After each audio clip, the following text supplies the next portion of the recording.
Red Dead Redemption 2 is a difficult game for me to talk about. I love the original Red Dead Redemption, and I even love Red Dead Revolver on the PlayStation 2, but this game just did not click with me. There's no denying how beautiful the graphics are. From the weather effects to the NPCs to the animals, everything just looks great and lively. I really appreciate that. It's very clear that the artists at Rockstar went to great lengths to try and make this look like a real world. And I will say that that feeling of being in a real world, of being in a spaghetti western is there, and that's probably the game's greatest asset. I loved exploring the world and being able to just ride my horse from one end of the map to the other, camping and hunting. I enjoyed just existing within this country. The realism doesn't stop at the graphics though, and actually translates into the gameplay. Everything feels very weighty. It has this cinematic quality to it where when you're walking around as Arthur, it's a little bit slower, but not really annoying to me. I have heard a lot of people complain about how slow the gameplay is as opposed to Red Dead Redemption, which feels a little bit more arcadey, but I thought that it fit the themes of the game pretty well, and that didn't actually bother me. Another gameplay mechanic that I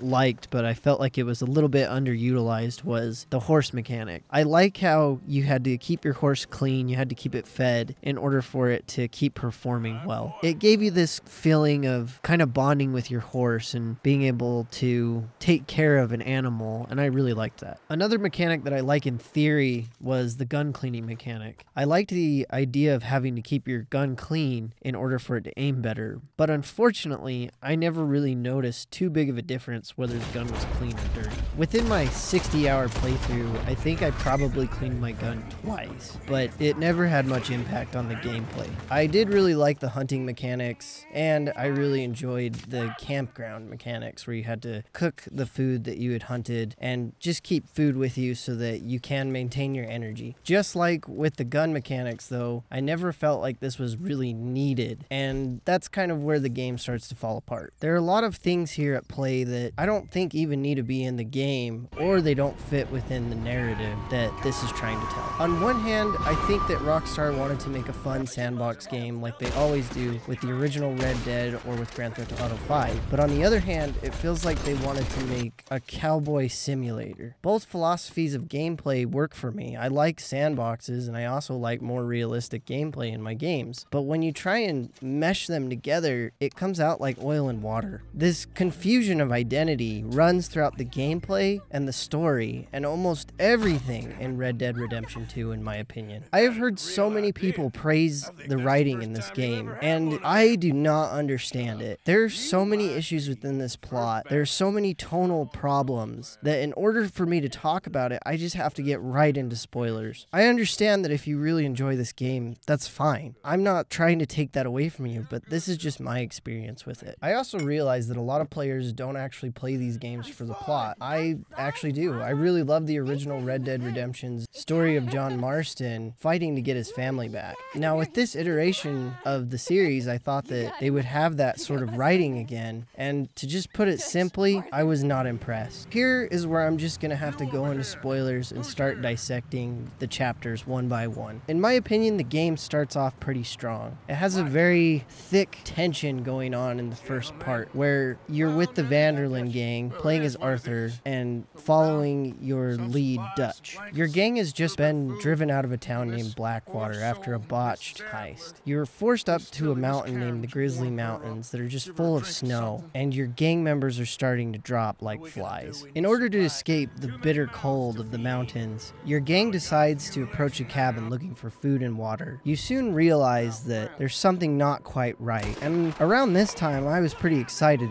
I was expecting for a little bit of hand-holding because it's the very beginning of the game, and that's kind of what I got, and I was pleasantly surprised with the brutality going on. With most AAA games, I usually am judging the cinematic quality of the beginning because it's just become common practice to not allow the player to have full control for a while. I would say that the first chapter is really good in the way that it introduces all of the different characters and the couple antagonists, such as Leviticus Cornwall, who's the one that is after you, and also Combe, who is Dutch's rival. Unfortunately, the first red flag started to show itself pretty quickly in the mission, Who the Hell is Leviticus Cornwall? In this mission, you are tasked to rob a train, and I was really really excited to rob a train because who doesn't want to do that in a cowboy game? But I remember for some reason this mission just ended very flaccidly. The mission started with a bang, having you have to run on to the top of the train and shoot up a bunch of guys. But then it ends in this kind of depressing, brutal manner where you have to decide what to do with the innocent bystanders. And I just kind of felt like the game was starting to struggle with itself. I'm fine with drama and action taking place at the same time, but with this, it was just a little weird. I think when it comes to a train heist, it should feel like an adrenaline rush, and usually with those kind of missions, you get some kind of climax, but here, it was just completely flat and changed the whole feeling of the mission in a really sour way. Soon after this heist, you go on to chapter 2, where the gang takes refuge in a place called Valentine. This chapter is where my opinion really started to become bitter towards the game. I almost didn't want to keep playing. The main reason why is because it kept reminding me how to do certain things that I had already learned earlier. An example of this is in the mission Americans at Rest. In this mission, your gang decides to go to the bar and get drunk. And as things happen, Arthur becomes intoxicated and gets into a fight with somebody. Right here, they decided to teach you how to fight, which is something that they already taught you at the very beginning of the game. Plus, I had already been playing this game for at least 5 to 10 hours, so I feel like the player should already know how to play, and it's really patronizing and annoying to be reminded or taught again. When you're not being babied, you're playing these missions where they have you go from one place to the other without any action in between. A great example is the mission A Quiet Time, where once again you go to the saloon with your friend Lenny. A lot of people find this mission hysterical, but I don't quite understand why. I have a couple problems with this mission. Personally, I don't think it's very funny to watch montages of drunk people. The other thing that I don't understand is last time I checked, when you're drunk, you don't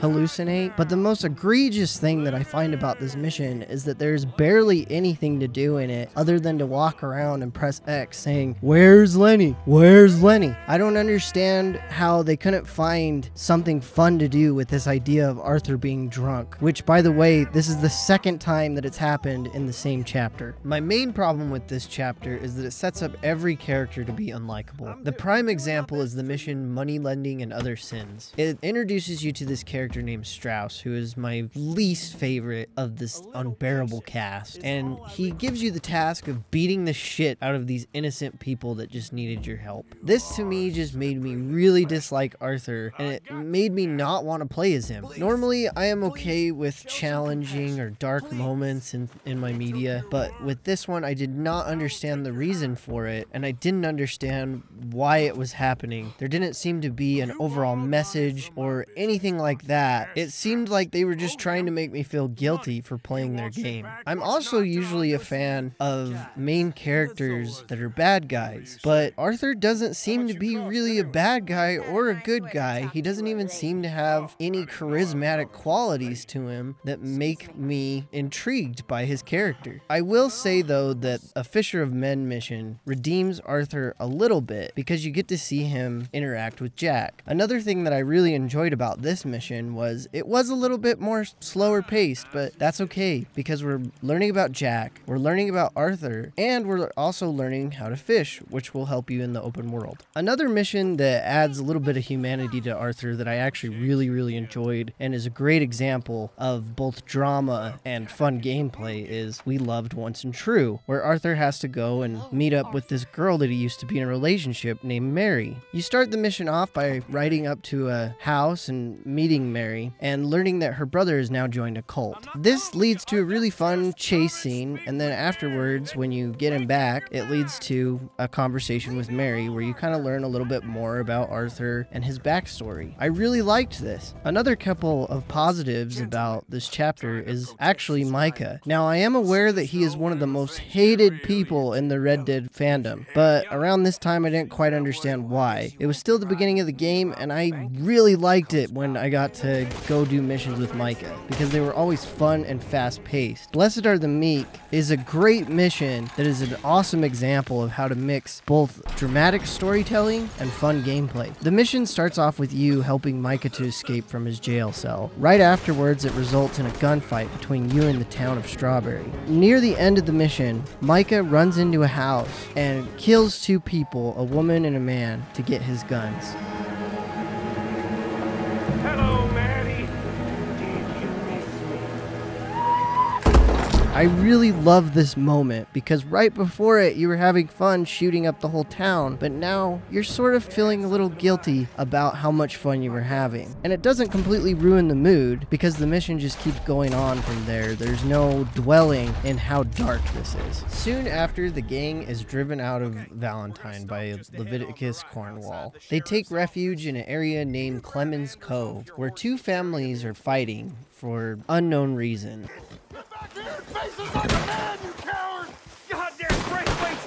I liked hearing about this struggle between the Braithwaites and the Greys. It kind of reminded me of Huckleberry Finn. While all of this is happening, women's suffrage is becoming a thing, and two of the family members of the Braithwaites and the Greys have fallen in love, and Arthur gets involved in pretty much all of this. Now, I love this setup for the game and for this chapter. I love almost everything about it. I think these two big families fighting each other sounds hilarious and could be a lot of fun, but unfortunately the game doesn't really utilize any of that, and on top of that, it's still holding your hand throughout the majority of the missions. This is where my irritation for the game started to become just a complete reluctance to want to play it at all. I really started to hate the experience, especially within these two missions. The first being the Course of True Love, which I found to just be a really obnoxious mission, mainly because of the wasted potential. You were tasked with the objective of giving Penelope a love letter from Beau, who are on opposite sides of the family struggle. Now, I was excited for the idea of being stealthy to give this love letter to this woman, and I thought it would be a lot of fun to sneak through this gigantic Braithwaite estate. But unfortunately, for whatever reason, the developers decided to put a ton of fog around you and only maybe 2 guards. So what this leaves you with is just walking forward until you hit your objective. And I thought it was incredibly boring and I disliked it. And even more so, I did not like the developers didn't trust me to be able to do stealth when I've been playing the game for maybe around 20 to 30 hours at this point. Now, one of my least favorite missions in the entire game has got to be American Distillation. Once again, I've been playing this game for quite a while and it just does not trust the player with anything. This mission is so on the rails and so annoying that I almost quit right here. This mission starts with you at the sheriff's office, which is run by the Grays family. You go out to try and bust some Braithwaites for creating moonshine. I was really excited for this idea of the mission once again. There's a lot of great ideas in this game, but then are soured by poor design. The mission is roughly around 22 minutes if you're good at the game, but unfortunately 8 of those minutes is of Arthur just sitting in the passenger seat listening to this sheriff talk. Now, if that's not bad enough, once you get off of the wagon to sneak up on the Braithwaites, there are invisible walls that don't allow you to go past the NPCs moving the story along. After this little exchange, you are coupled with another NPC where you have to sneak up on some of the Braithwaites and kill them. Now, there are 4 enemies in this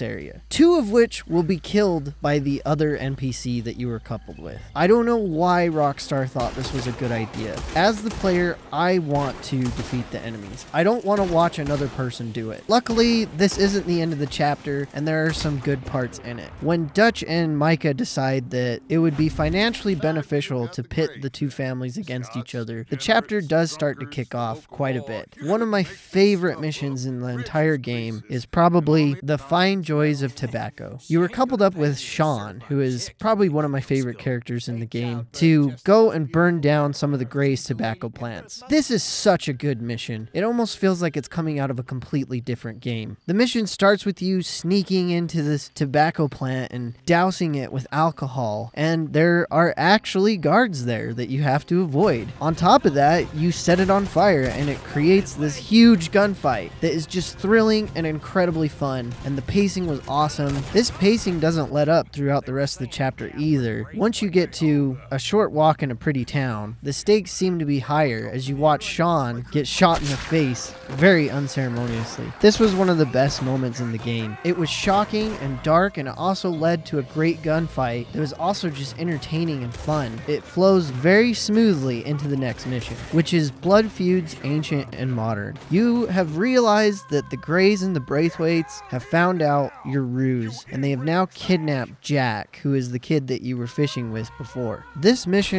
was amazing. It was thrilling, it was exciting, it was brutal, it made you feel all sorts of different emotions, and it brought the gang all together for one common cause, to save Jack. I was so happy that Arthur finally had some kind of goal within this story, because so far every single character has just been wandering around not really knowing what to do with themselves. After dragging Miss Braithwaite out of her house and setting it on fire, you find out that Jack has been taken by Angelo Bronte, and I was really excited for this next chapter. I was excited to see the gang come together and fight for one thing, to save Jack. I was excited to save Jack. I was excited for Arthur to finally have an objective. I was excited for Dutch to finally know what he was doing. I thought that the frustration was gone with this happening. I thought that maybe the scriptwriters had found some footing, but unfortunately, 3 missions afterwards, you save Jack, and you're stuck not knowing where the story is going once again. I don't think I'm gonna get much in depth with chapter 4 because not a whole lot happens until the very end of it. It's just a mixed bag of seemingly almost random events that don't have a ton to do with the main plot. Around the halfway point of this chapter, I had given up almost completely on the game. I started to notice a pattern where Dutch would go to a new area, piss off the people that live there, be pushed out of the area, have to move again, then piss off those people, and then have to move once again. It's incredibly frustrating to watch, and it was a bunch of people that I just didn't want to hang out with. I didn't want to be around these NPCs anymore. My frustrations were also reflected in the frustrations of Arthur, but that leads to the biggest question is, why is Arthur still here? He doesn't seem to know what he wants. He doesn't seem to know who he is. He doesn't seem to be a real character. I legitimately don't know if Rockstar knew what to do with Arthur. He's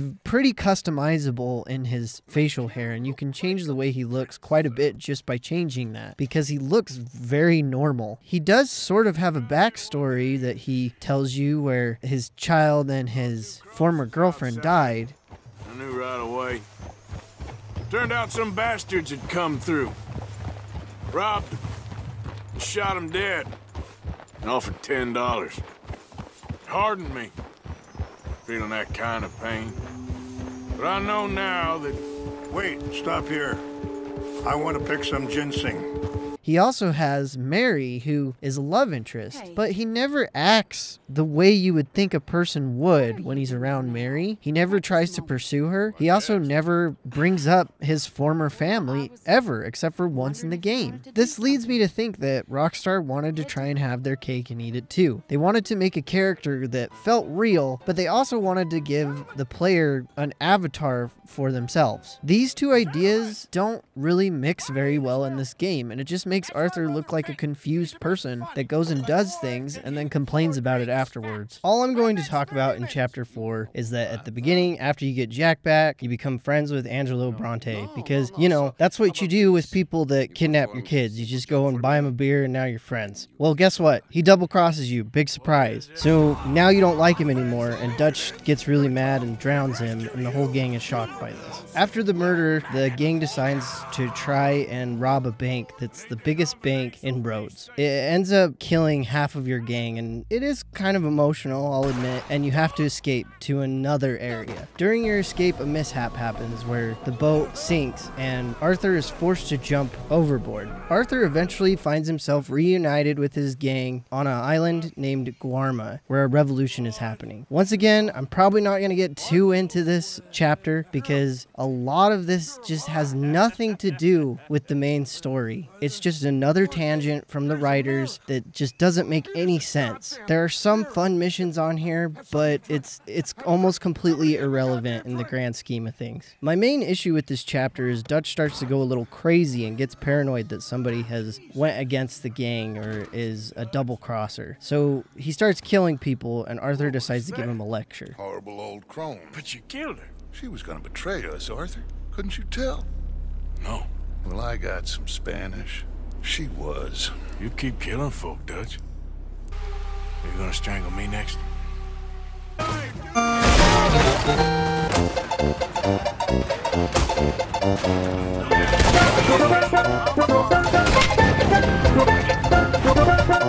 You had a choice. You speak as if killing was something I cared about.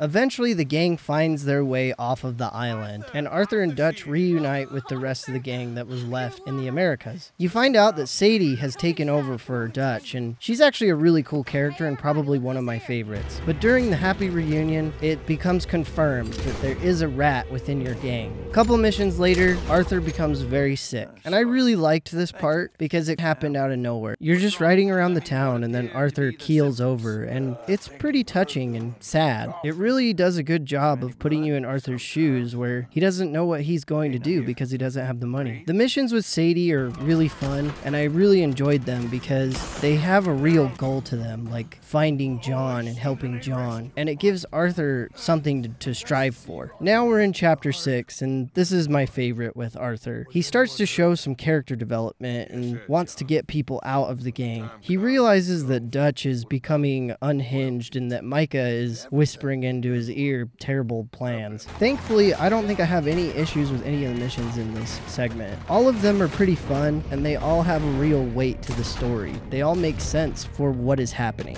Arthur becomes pretty likable too because he starts to create his own little gang, and they start to follow him as opposed to Dutch, which I thought was pretty good character development, but it was also a little too late. This is around 50 hours of gameplay, and the developers finally let me do what I want. They gave me enough space so that I felt like I was able to play the game without an NPC stopping me or holding my hand. The chapter concludes with Arthur and Micah getting into a fist fight, and I really liked this part. I thought that it was somewhat emotional, but some of it came off as really melodramatic. One thing that I haven't mentioned throughout this review is that the music was kind of hit or miss for me, and at times when they were trying to be really emotional, they would amp it up and it kind of came off like a soap opera. I've noticed a dramatic shift in the AAA market ever since The Last of Us came out. There's been this push to make games more cinematic, to make them more emotional, to make them more dramatic, and it's abundantly clear that developers are not movie directors, and I think that they should stop trying to be. Games can be emotional. They can make you feel different emotions other than having fun, but they keep trying to copy movies and big budget productions only to come out looking like a daytime soap opera.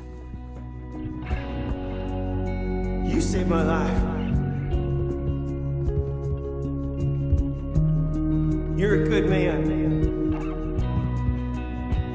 One part that was effective in this last chapter was when Arthur's horse died, and I think that that's mainly due to the fact that you had to take care of it and that it carried you from mission to mission. You have spent 60 hours with this horse. It has helped you the entire time, and it's not only sad because of the cinematic, but also because of the relationship between the horse and the player. Compare this to the final moments with Arthur. I did not feel that gut punch of emotion that I think I should have felt, and the main reason for this is because Arthur is still pleading with Dutch and telling him that he is loyal. This creates a disconnect between the character and the player, and I cannot relate to Arthur in this instance. Now, I had been playing for probably around 60 hours at this point, and I was feeling very tired, and I did not want to do any more of this game. It had become a chore, but the epilogue started, and I continued on. I did it for you guys, and I'm actually really happy that I did. John Marston is almost the antithesis of Arthur. While the first few missions of the epilogue are somewhat mundane, I actually really enjoyed them and understood why they were there. The parts where you're working on a farm are just a bunch of QuickTime events, but it makes sense within the narrative and you feel like you're working towards a happier life for John and his family. Not only that, but there is some drama starting to bubble up from Abigail and John. In between these really interesting and fun cutscenes is some great gameplay where you're shooting bad guys and it's like a spaghetti western. Western with that mixture of drama and action that everybody loves. My favorite thing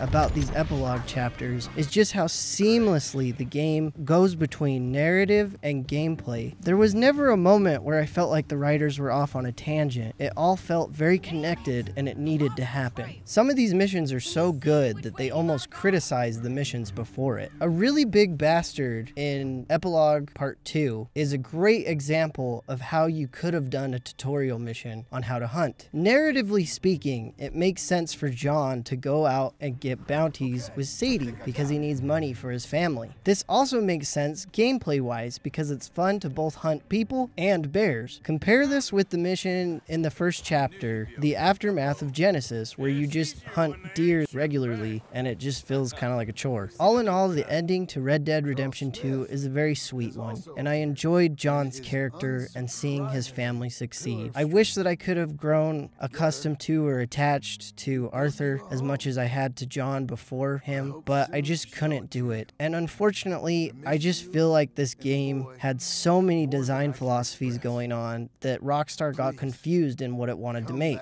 In conclusion, I would say that Red Dead Redemption 2 is an okay game. I personally did not like it pretty much at all, but I'm not there for the open world like a lot of other players are, and I think if that's what you want, you can buy this game and you're gonna have a blast with it. But for me, I was just really disappointed in the writing and the mission structure. I hope that Rockstar learns from their mistakes from Red Dead Redemption 2, and I hope that maybe some of you guys feel the same way as I do. I respect the fact that Rockstar took some risks with its gameplay and making it a little bit slower, but I wish that they could have created a more engaging experience. I think that it's entirely possible to make a fun game that is also atmospheric and tugs at your heartstrings. For me, this just didn't work, but maybe it did for you. Let me know in the comments and subscribe if you want to. Thank you for listening. This is KillRed40 and I'm out.